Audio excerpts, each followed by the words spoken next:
nice of you to. That's for sure. Thank you. I'm sure you would. Hi, everybody. We are holding in the middle of chapter 42.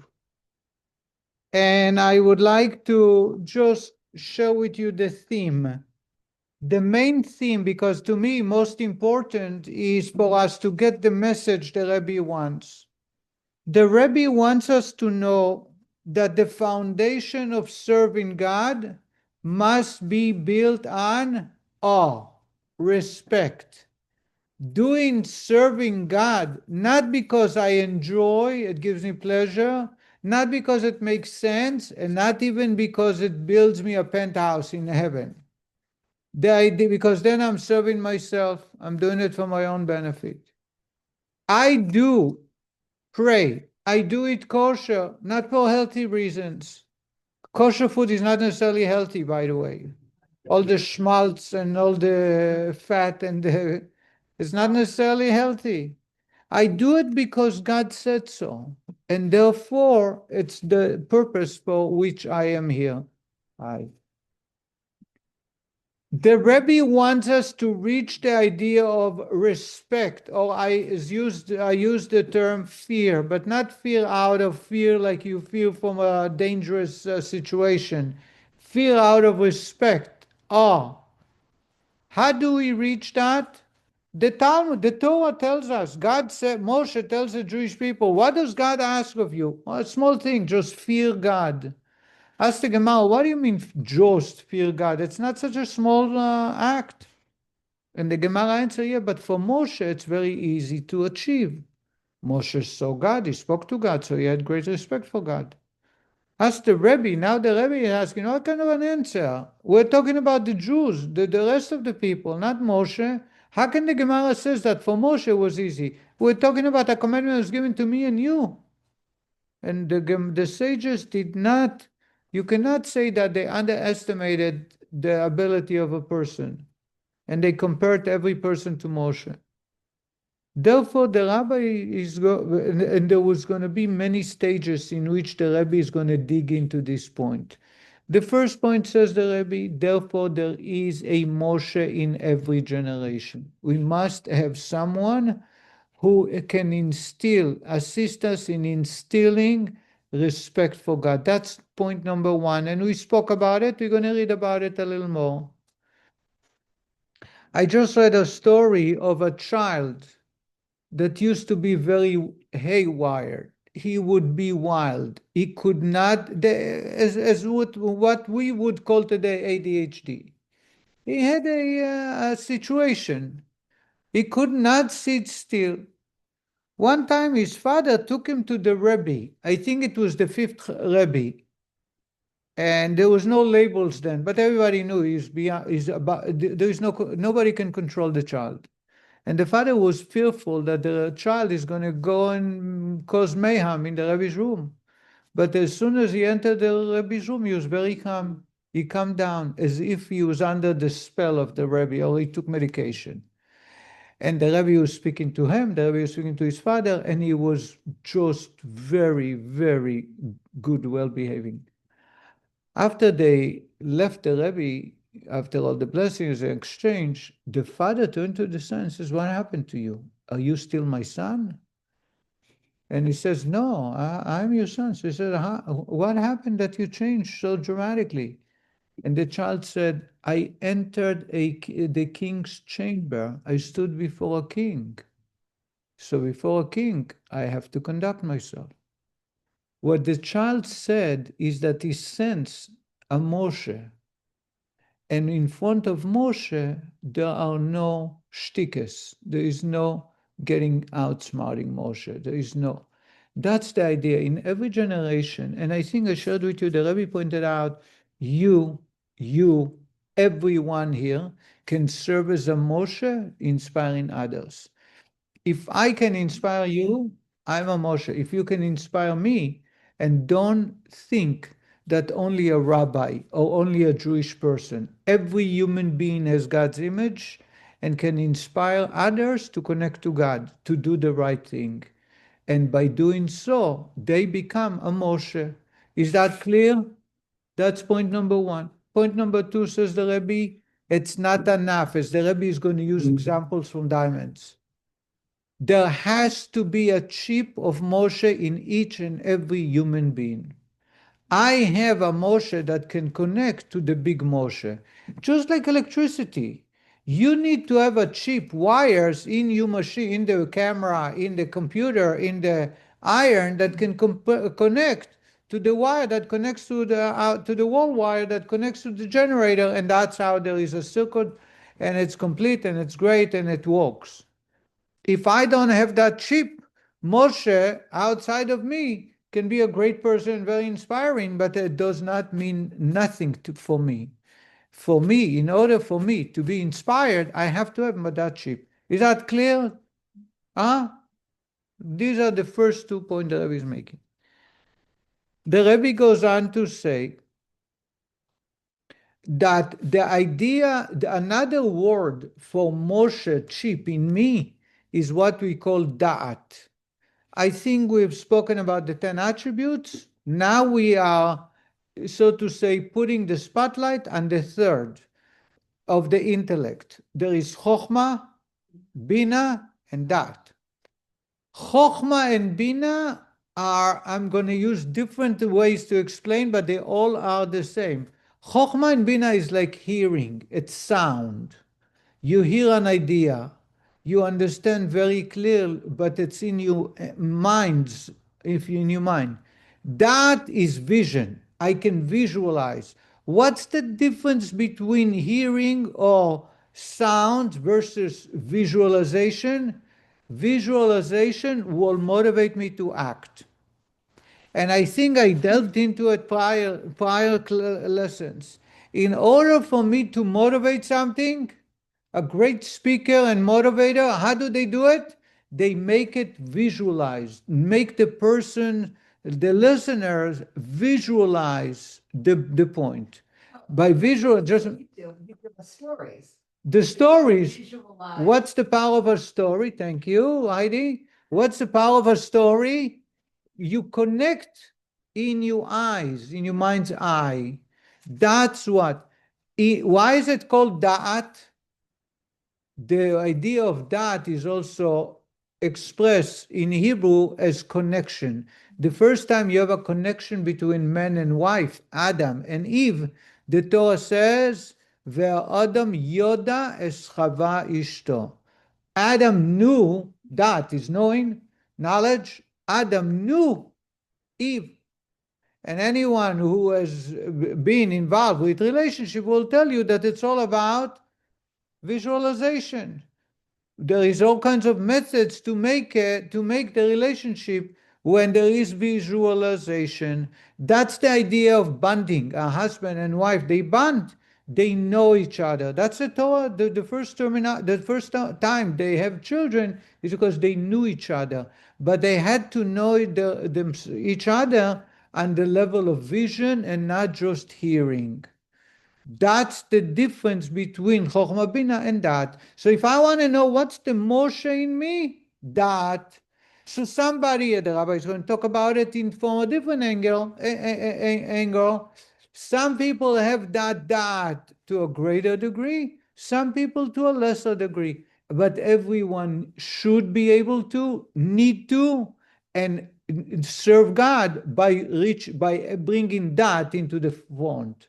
Without that, it's esoteric, it's philosophy, and that's the opposite of what Judaism is about. Judaism is not about learning about God, learning what He wants, but actually doing, and therefore you need to have that. That's why that is the most important of all three. So some people are strong in Chokhmah, some people are strong in Bina. Everybody must have that. So if I don't have Bina, usually they say, but I don't want to generalize, it's politically incorrect, and it is incorrect. But they say that usually Chokhmah is more for men and Bina is more for women. That's why Bina is a feminine. Bina is feminine.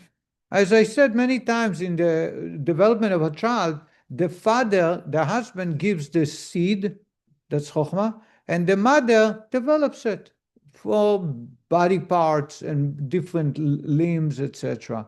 That's Bina. Bina is taking it up. It's not necessarily always, but that's in general. That everybody must have. Either you, if you don't have it, you have to develop it. Can I be born without it? Yes. Can I be born with excess da'at? Yes. Everyone must have that. By the way, the Rebbe, one of the Chabad Rebbe says that a Chassid must have prerequisite. In order for someone to become a Chassid, they must have the ability to imagine in their head, a power of imagination, which is visualization. Because without visualization, without the power of imagination, you are unable to live a true life. You don't live a full life.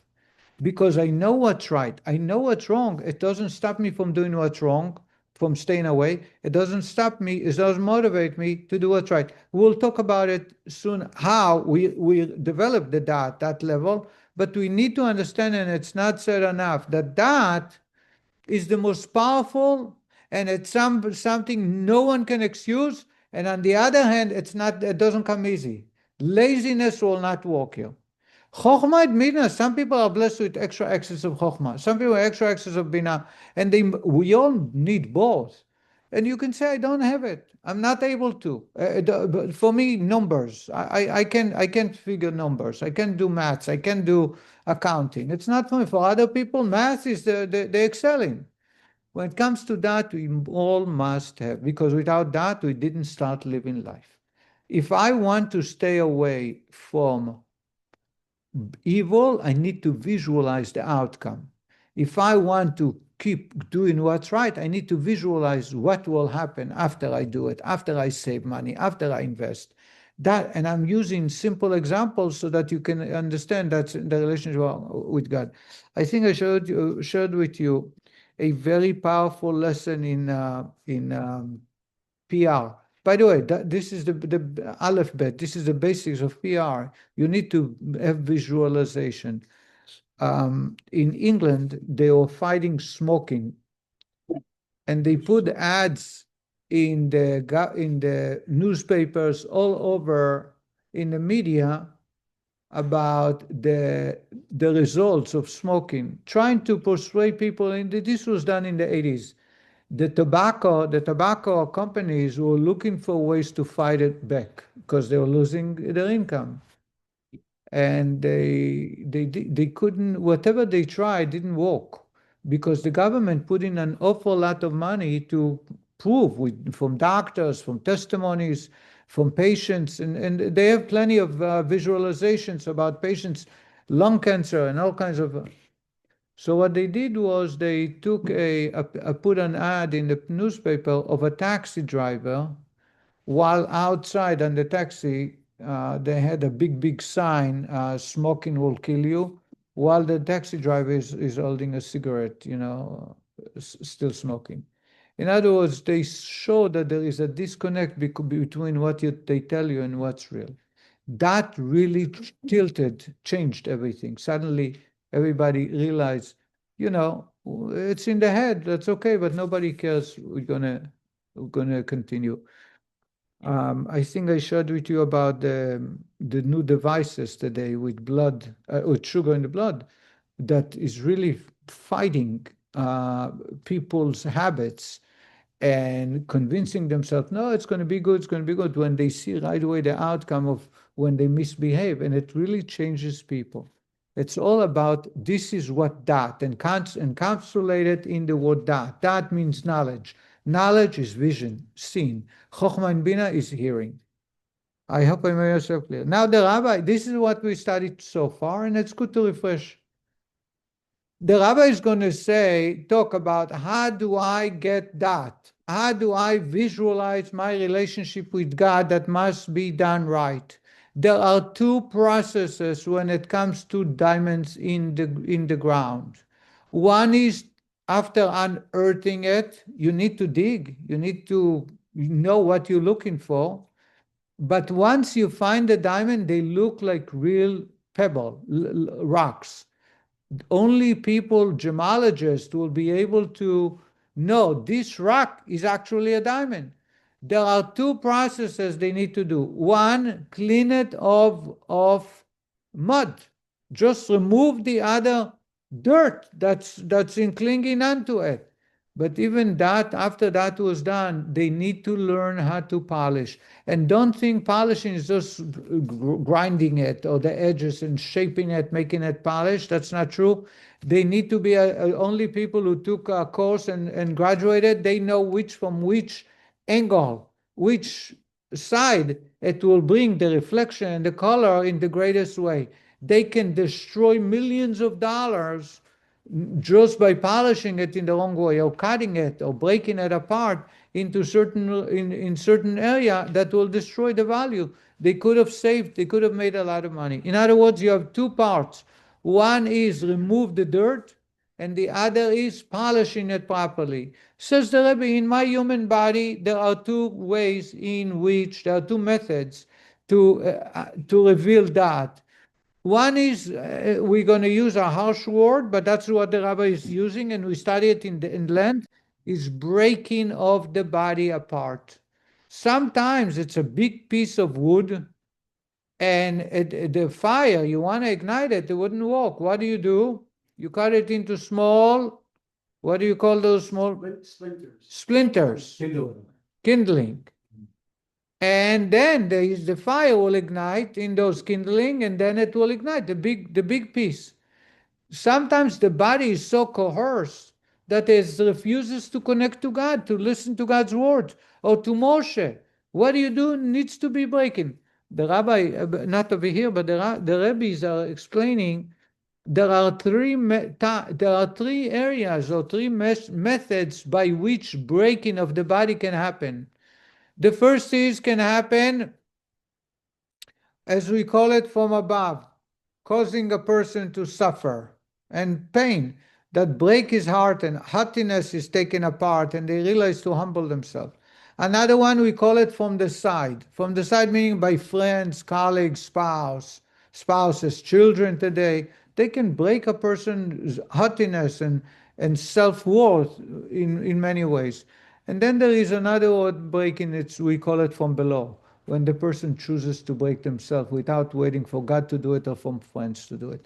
When they themselves take the time, as the rabbi is going to explain, to dedicate, to study who they are, where they came from, how much value they add to the universe, and realizing all that they are adding to the universe or to their families is a blessing of God. And therefore it's time for them to say, to thank God for all that. That prevents from God bringing trouble and breaking the so to say, the haughtiness, the evil, or from the side, meaning by friends or colleagues who are sometimes sent by God. Did I make myself clear, Ali? So this is the first one. That's the first remove of the dirt.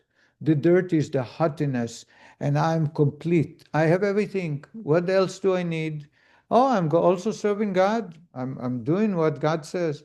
And the breaking of the body is like kindling, where you're going to have taken apart and realizing that we need to humble ourselves. That's when we connect. That's when the diamond is revealed. But then that's not enough. It needs to be polished. The polishing is the dedication of times every day to think about my relationship with God. If I do that, I am able to polish and make the beauty or the colors or the shades of the diamond to shine in a beautiful way. Otherwise, the diamond will remain the way it is, but nobody can benefit, nobody can see the good from it. And here it is. We are starting on page 632. Any questions? No questions. Ali, no questions? No.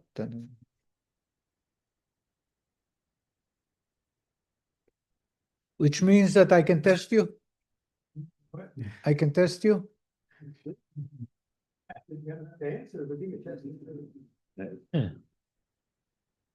For it is known that da'at connotes union. As in the verse, and Adam yada, literally knew Eve. The word yada in this verse connotes union. Thus, da'at entails knowing something to the point that one is completely united with it. The same is true regarding knowledge of godliness. Although when one just knows godliness, he is already fulfilling a mitzvah, still this does not suffice. It is necessary that one achieve the union of da'at by meditating deeply on God's greatness. So if we study about God, I study Torah, I fulfill a mitzvah. But that's in the level of chokhmah and bina, not da'at. If I want to be affected, changed, moved, connect, there has to be that. Without that, I can be a book. I'm full of knowledge, but it did not change the person. This capacity and this quality of attaching one's da'at to God so that he not only understands but also feels godliness and so become wholly united with Him is present in every soul of the house of Israel by virtue of its nurture. Yenika, literally suckling from the soul of our teacher Moshe, peace unto him. So that exists within each one of us. It's a little chip that enables us to feel and sense our relationship with God, not just know about it. Only since the soul has clothed itself in the body, it needs a great and mighty exertion, doubled and redoubled in order to feel and be attached to God. Says the Rebbe, the way that chip was provided us can connect directly to God. However, because it entered into the body and the body fell into this universe, it is covered with so much mud and dirt that it doesn't shine. You don't see a diamond and there is no connection. While it is true that the soul has this capacity by dint of its being nurtured from the soul of Moses, for where the soul lacking this capacity, then even the greatest effort will be of no avail. For how can a created being possibly comprehend and feel its creator? How can a soul enclosed in a body feels and be bound into godliness? Nevertheless, so we must have the Moshe extension by us. However, nevertheless, even after possessing this capacity, it requires a prodigious effort to actually comprehend and feel godliness. We still need to work hard and toil to achieve that connection. First, so as I said, there are two steps by which we clear. One is we clearing the space and clean all the surrounding, and number two, making the connection, polishing it. First is the exertion of the flesh to throw off the bodily shackles, to pound the body, that is, to weaken its corporality and gain its submission so that it shall not obscure the light of the soul, thus making it possible for one to understand and feel godliness. As has been mentioned above, in the name of Zohar, that a body into which the light of the soul does not penetrate should be crushed. This being accomplished by means of penitential reflections from the depth of the heart, as explained there. We studied it in previous chapter, in chapter 29, that sometimes we need to kindle the soul and make small pieces so that it can be connected to the fire. When one has weakened the grossness of the body so that it hinders no longer, it becomes possible for the light of the soul to be manifest. This then is one manner of exertion known as exertion of the flesh. So that's the first stage. Like a diamond that dug out of the ground, needs to be we need to remove the dirt and all the other parts that are attached to it so that we have a diamond and not just a diamond with a lot of dirt. And the second is the exertion of the soul to reveal the power of the soul, that the service of exertion once thought not be burdensome to it, to delve into and reflect upon the greatness of God for a long and uninterrupted period. Says Rabbi, if you want to achieve a connection, you need to meditate, take your time away from others, sit and contemplate about who am I, what am I doing, what am I here, why, how is I'm able to achieve my whatever I do. in a positive way, and then realize it's all from God. Therefore, you have to be thankful, and that awakens love and fear of God. For this measure of time necessary to immerse oneself in a godly concept in order to arouse love and fear of God is not the same for every soul. Some people requires more time, others less. Now you have different personalities, different souls, different upbringing. Some people will reach that connection sooner, some will take time. Says the Rebbe, and the Rebbe goes into details. There is the naturally refined soul, which immediately upon considering the greatness of God, attains a fear and dread of Him. As is written in Shulchan Aruch in Code of Law, Orach Chaim, the first section, that when a man reflects that the great King, the Supreme King of Kings, the Holy One, blessed be He, with whose glory the whole world is filled, stands over him and sees his actions, he will immediately be overcome with fear. Some people, and the Rabbi is right, immediately overcome with fear. For some people, the immediate will take a year. But there is a process, and every person is different. For some people, as soon as you tell them, realize God is watching over you, and He's watching every move of your life.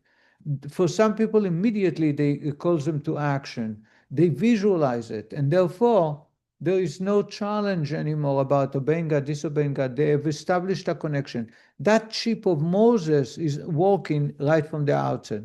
There are others, however, it takes time. It didn't affect them. It does not. I like to compare it to day-to-day life, the way we live our life. And I'm going to use, again, I don't want to, I'm not talking about a particular, in a positive, I'm talking about a particular person, more than one. I don't mean to judge and don't mean to say that some people are weaker or stronger, but I do think it's a very powerful, at least I was impacted by it. I've gotten to know many people who got into an addiction, substance abuse, and some people were able to get out of it. Just get out. But their life have changed dramatically. Every day they go for a meeting and they have to be very careful. And they always say, those who had issues with drinking, for example, they say the first one is the last one. They are very careful and they need to. For others, they were unable. I'm not judging and I'm not saying, implying that someone is stronger than others. All I'm saying is that this idea of visualization is what motivates people. And for some people, it comes sooner. For some people, it might be a little late. I know at least two, I know actually many, who one of them that were living under the bridge, complete homeless. And yet one day they said, it cannot get any further, any worse than this. And by doing so, they were able to take themselves back. And yet I knew another person who always would promise that he's going to change. And once he came, he would come to me asking for money. And many times it didn't look well, so I wouldn't help him. Once he came here on Sukkot, and he says to me, I need money because I ran away from my bad friends. I'm going back to Chicago to my parents. And I said, it's a holiday. He came on Sukkot. It's a holiday. Come to me tomorrow and I will buy you an airline ticket.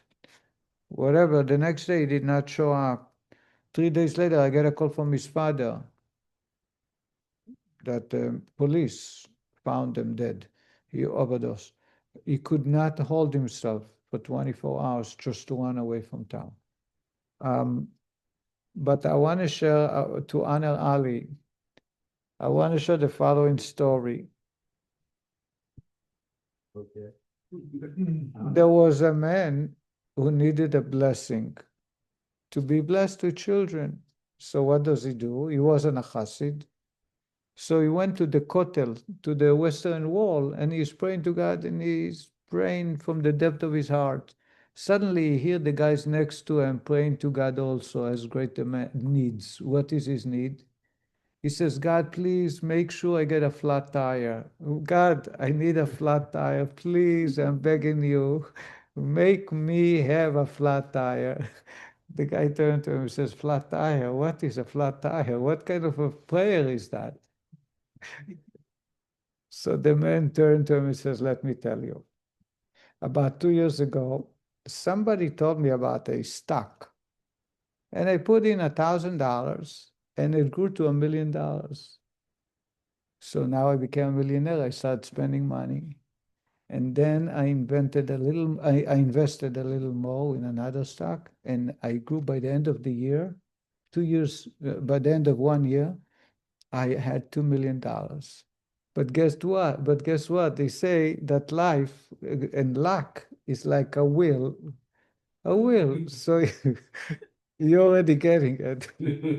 So it's like a wheel. So one day, the stock market went down and I lost my pants. I lost not just the 2 million, I lost my house too. So I became very poor. So it went, but I said to myself, in life, fortune is like a wheel. So I was all the way on top, now I'm all the way down. Guess what? It says 2 weeks ago, my fortune went back and I made $6 million. And now I know that the wheel is going to keep spinning. So I pray to God, please make a flat tire. So it should not come down.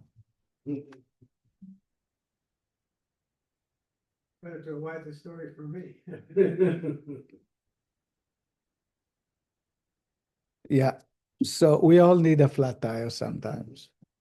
The idea is that God has given us, people underestimate the power of that. God has given us the power to create life, also gave us the power to change, to reach our destination. If I can visualize, if I can imagine with my mind's eye, I can do or stay away from anything I want. The problem is, and everybody possesses that power. The idea is how much do we need to train ourselves or work on it. For some people, they have abundance. Some people, it will take much longer. But everybody must have it because otherwise, as I said, life does not start without it. Let's continue. Says the Rebbe, so there are souls that immediately as you tell them God is watching over you, now they are going to be respectful and careful and mindful of everything they do. And as the Shulchan Aruch concludes, he will be humbled and abashed before God. This is true of one whose soul is naturally refined. He is immediately overcome with fear, without great effort or time required on his part. Is immediately changed. It affects him. No one can convince him to go and break into our bank. No one convinces him to cheat because he knows God is watching. God is watching. How is it possible? However, then there is a soul that is of a lowly nature and origin, coming from the lower gradations of the 10 Sfirot of Asiyah. And then you have people that are on the other side, and there is no choice. It's not about choice. That's the tools that were provided when we were created. And those some souls came with tools that are, in that sense, they need a lot of work to refine it. Within the world of Asiya itself, the lowest of all worlds, this type of soul comes from the lowest of the 10 Sfirot. It is thus a soul of lowly nature and origin, which finds it difficult to conceptualize godly matters. Now it becomes a great challenge to connect and visualize the connection to God. And it is unable to discover godliness by contemplating except with difficulty and forceful insistence. But let it be clear that it is possible for everyone, but for some it will take a week, others a month, and yet others might be even 6 months or a year. That is, only by expending a great amount of effort in contemplating godliness for a long stretch of time will it be able to secure a degree of godly illumination and conceptualize a notion of godliness. Only then will this contemplation penetrate such a person so that he will be fearful of God, and only then he can be connecting to God with fear. Especially if the soul is not only of a lowly nature, but in addition, it had been defiled by the sin of youth, for once sin interposed between a Jew and God, as is written in Sefer Hasidim, chapter 35. So in addition to having a weaker da'at, sin of youth, when we were young and have all of the energy and all the hormones, will create a barrier between us and God.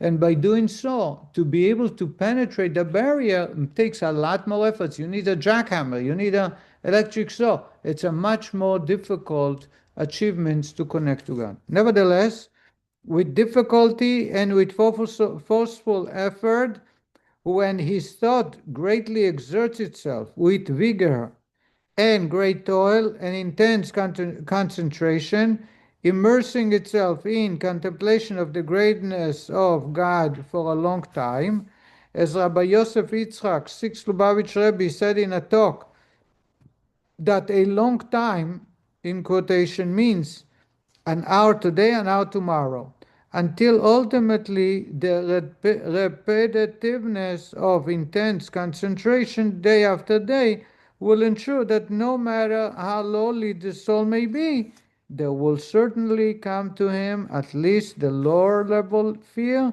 referred to above, that is, enough to prevent him from doing something which is opposed to God's will.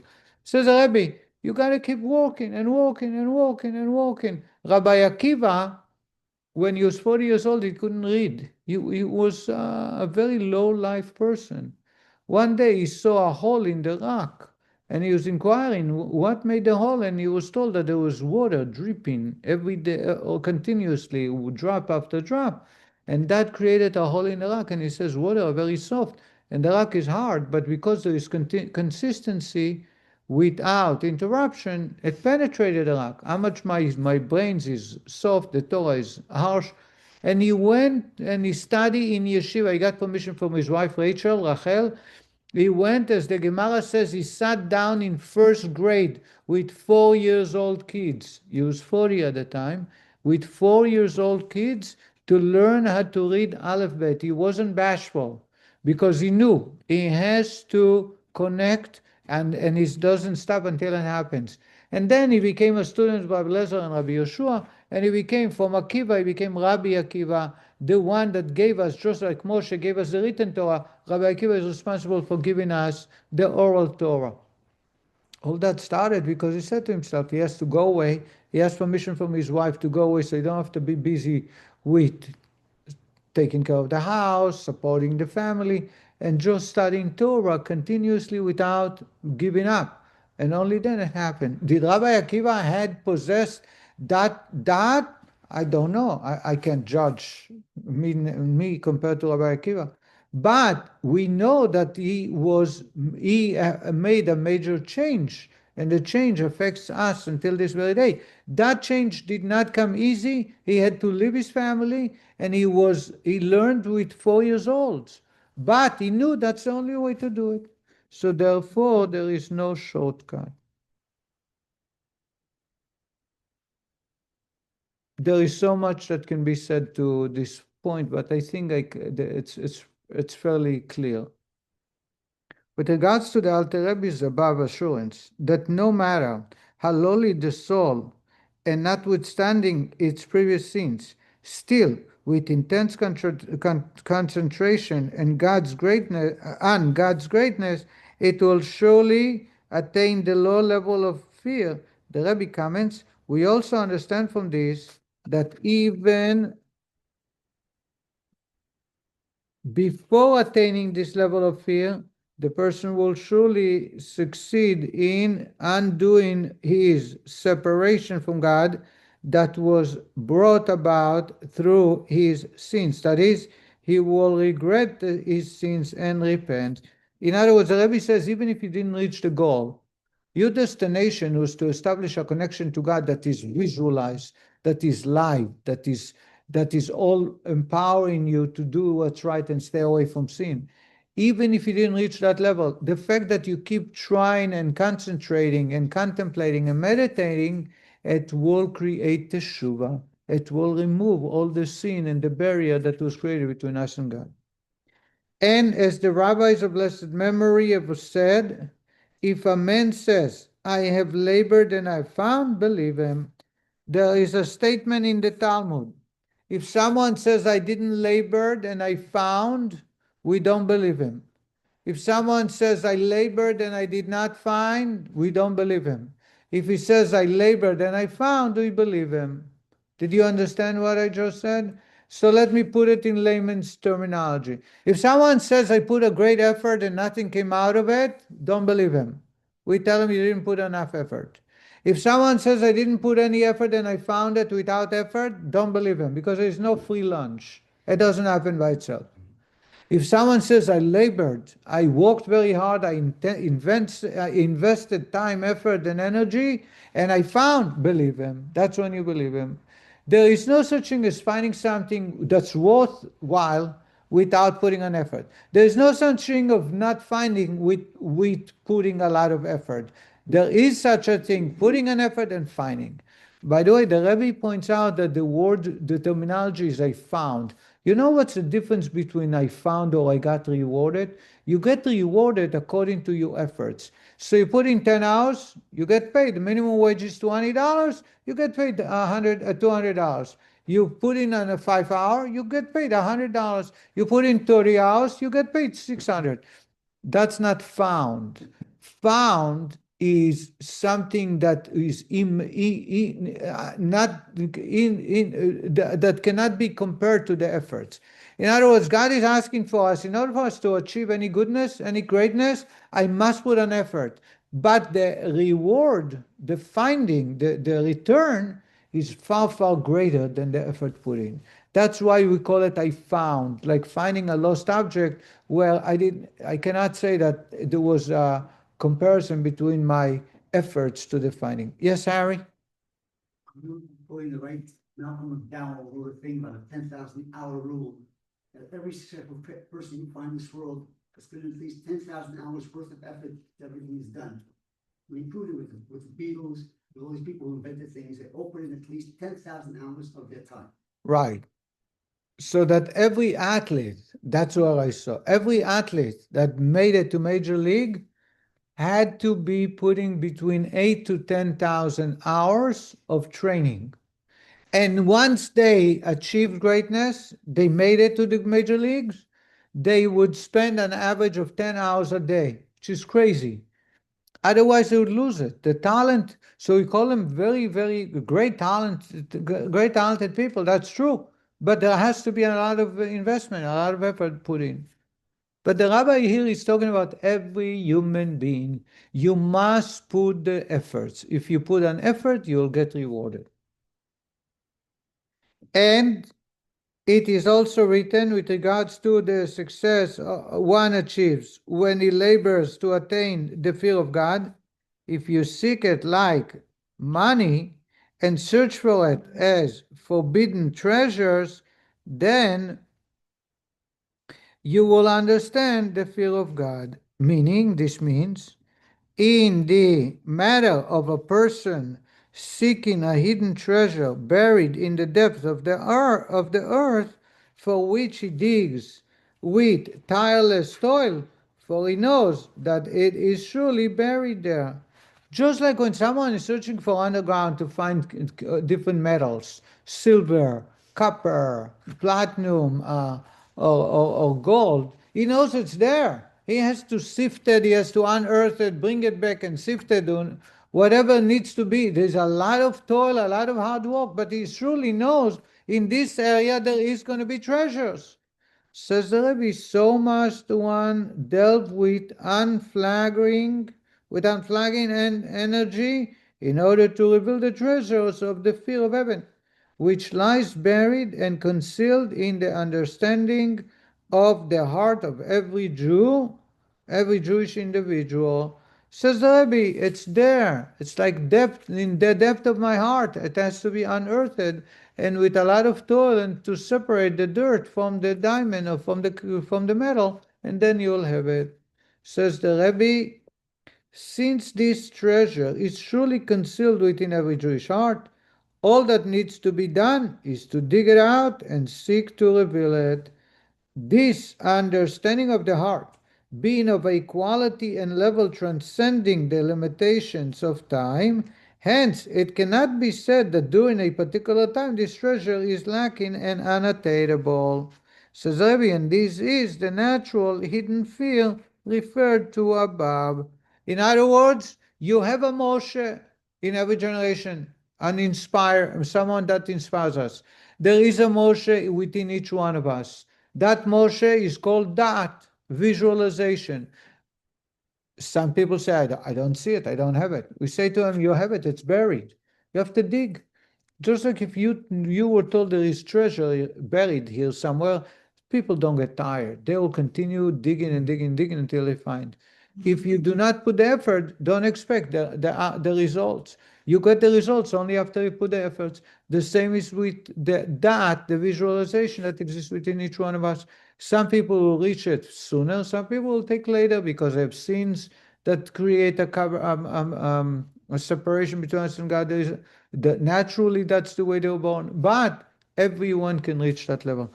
And I gotta tell you, once you reach that level, it's a treasure that affects every part of your life, make your life a whole lot better. And I said it multiple times tonight. People without visualization do not live the true meaning of what life is about, because we are living to our fullest when we have visualization. There's something called a vision board. No, I didn't A know. vision board, so people use that for their own. It's figuratively or they actually use? So use it if they want to achieve something, right, to achieve something. So they'll literally have a board like in their home, and it'll have graphics and words and pictures. Magazine pictures. Right, so like, let's say you want to buy a house, so at the end of this board will be the picture of the house that you want, and then all the different things that you can visualize to get to, That's exactly what Yeah, it so is. popular. But these are the very words that we're studying here. Very true. So people do a visual vision board. So if they want to be Buffett, what's his first name? Warren Buffett, they put a picture of him. Yeah, You buy a printing machine. Basically, it's that. Yeah, you buy a printing machine. move, like all the steps, all the things that you have to visualize happening to get yourself to that new place. Any goal could be Any goal. put in it. Any goal. Any goal. Could be a vacation, it could be. That's exactly what they were talking about. And actually it works. Yeah. All right, let's do a little more. However, in order that it should be translated into action in the sense of fear of sin, so that one will turn away from evil indeed, word and thought, one needs to bring it to light from the hidden depths of the understanding of the heart, where it transcends time, and to place it within the realm of actual thought that is in the brains. And the Rabbi is saying that you take it from Chokhmah and Bina, from hearing about it or studying it or understanding it, to visualization, to bring it into reality. This means immersing his thought in it for a lengthy period of time until its effect will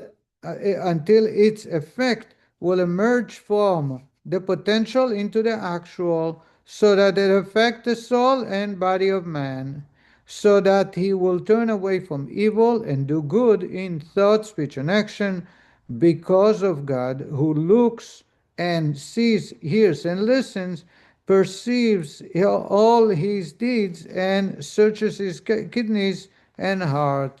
When a man realizes that God actually scrutinizes his innermost thoughts, he will surely refrain from sinning and will seek instead to perform mitzvot. As the rabbis of blessed memory have said, reflect upon three things, and you will not come to sin. Know what is above you, an eye that sees, and an ear that hears. It's two, where's the third? And the third one, all your deeds are recorded, written down. And let me share with you a point on that. So the Mishnah says to us very briefly, the Mishnah in Ethics of Our Fathers, second chapter says, if you contemplate about three things, it will make you stay away from sin. And they are, remember there is an eye that watches, and what's the other one? And there is ear that hears, and all your actions are recorded. Somebody writes it down. So in 2 years' time, you can say, I don't remember. What did I do? Are you sure? I'm not so sure. Everything is written down. There is a record, and it's all notarized. So when they invented first the tape recorder, that was the first from the three, they bought the Chafetz Chaim. This was 120 years ago, in the late 1800s. So they told the Chafetz Chaim was a very famous rabbi. He wasn't a Chassid, but he had a neshama of a Chassid. They told him about the advancements of the universe. Look, the universe is advancing, that today we can record you teaching and take that teaching and allow people to hear it. Take the device, those devices or big furniture, but take it from town to town. People can gather and they hear you speak. So he says, what did you call it? And they said to him, it's advancement. God allow us to advance. And he says, no, it's regression. We actually are going backwards. And they said, what do you mean? He says, you see, 50 years ago, when we studied this Mishnah, that all your words are recorded, and there is an eye that sees and an ears that hears everything, everybody believed it. We knew it's true. Then, in our day and age, people start asking questions. Prove it to me. Is there a video for it? How do you know? So God, unfortunately, because we regress, and now we don't take the words of the Torah at their face value, God had to reveal in nature certain technologies that prove that you can be recorded, and there is an eye that watches you, and there is an ear that hears everything you say, no matter where you are, and everything is recorded. But don't call it Alexa. So don't call it advancement, the Rebbe says. And the words are so true, because as much as we advance, unfortunately, sometimes it comes to, so to say, a cure for a new ailment. The Hasidic teaching came to cure the ailment of people questioning everything. And that's what Hasidut comes to, answer questions. So it's not necessarily, of course, we advance because we come closer to Mashiach. But the way the Chafetz Chaim saw it is that it's because God creating an ailment, a cure, a new recipe, a new medicine for an ailment that didn't exist before and it was just developed now. And also, Did you mention a while back that everything exists? It's just it's just waiting for the man to uncover it. Yeah. It's here already. You just don't know all of it. You just have to find it. Again. So you're supporting my point. That everything exists. Yeah. Except we have to find it. So any invention you hear about was there. We're just waiting for man to invent it. Right. Invention is not creation. Invention is revealing natural power. Okay? The sound waves and the ability to record visions and to transform vision and sound across the globe at the same time existed here from the day one when God created the universe. It's just that men advance in finding it, but do not invent. When you say an inventor, it's not really an inventor. It's someone who discovered exactly. And just like the earth, beneath the earth, there are so many treasures, which just as time goes by, you find more and more of it, but we'll never be able to say we covered everything. It's impossible. Didn't the Rabbi also say that we have to envision the Messianic age, that we have to see it, and we could bring it about, We have to live into. You that are matrix. right on target. The Yeah, Rebbe we gotta says, live into that matrix. the Rebbe says you gotta live Mashiach life, and that will bring Mashiach. It's all about, right. But I want to go back to the point the Rabbi is talking about us being moved to get closer to God. And that's the Moshe in every generation. A little Moshe with me. What is my Moshe? That.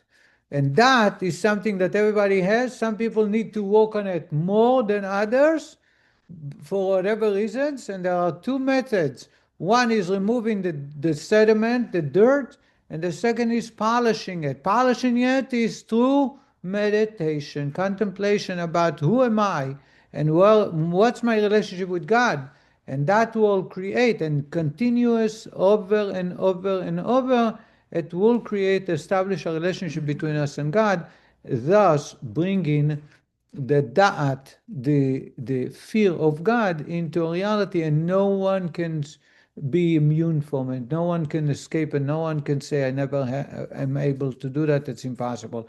You can say, I cannot understand Torah. You can say, I'm not able to relate to a certain area of Torah. We understand some people might be, they lack this ability, this talent, but should not be said about da'at, about the little Moshe that exists within Israel. The Rabbi is going to continue speaking about the same points over and over until the end of chapter, which will take at least two, maybe hopefully 2 more lessons. Thank you very much, everyone. What? Why not? Oh, the next week we're not meeting at Purim.